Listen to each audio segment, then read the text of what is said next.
Anti-birth control trending on TikTok. Okay, so first of all, I have not seen this trend on TikTok, so I need to be filled in. I haven't necessarily seen the trend. I just know from what I'm hearing from patients that people are finally starting to realize that birth control is overprescribed. If 100%. if you're not using it for contraceptive purposes, then really you should look at the other reasons why you're having the symptoms that you're having, which is where blood work and a Dutch test are important so that you know what you actually need to do to solve your problem.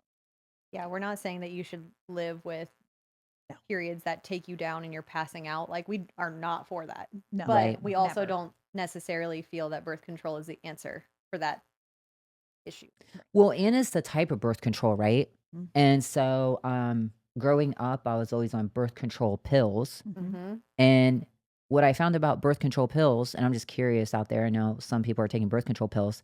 They don't even ask you any questions about your weight. They don't ask you about any type of age, whatever, whatever.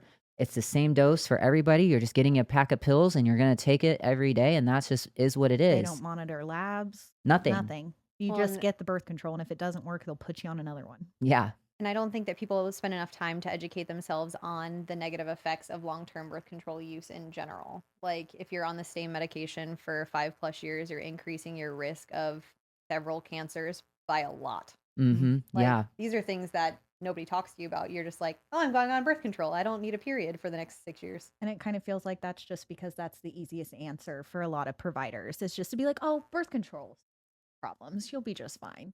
That's I just was not on the birth case. control for like years, right? Because Yeah, that was Same. like what you same. do. Yeah. Right. And That's the so, first thing that happens. You yeah, start your period, your exactly. mom takes you to the OB, and then you get the Yeah, patch. you get the Yeah, pill literally. Yeah. because they're like, you ain't gonna have no babies, Yeah. right? I was Right. like, okay. Right.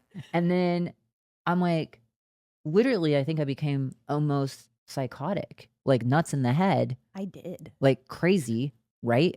You Yeah. become nuts. And it's like, what is going on? And then your parents, they're like, what is wrong with you? You know, Mhm. they start thinking that you have all these other issues, Yep. like mental health issues. Mhm. Mhm. And then I'm like, no, lady, it's because I'm on these pack of pills that are driving me Yeah. nuts, Yeah. Or right? even the Nexplanon is I the did one have that I that for a long had. time. It made me suicidal. Oh, I had 42-day periods. It was horrible. I was so depressed, and we could not figure out what it was because why would it be the birth control that the doctor gave me? That couldn't be my problem. My doctor wouldn't have put me on something like this without explaining the risk, and they did. So as soon as I got that bar taken out of my arm, I'd say within 3 months I was getting back to my normal self, but it took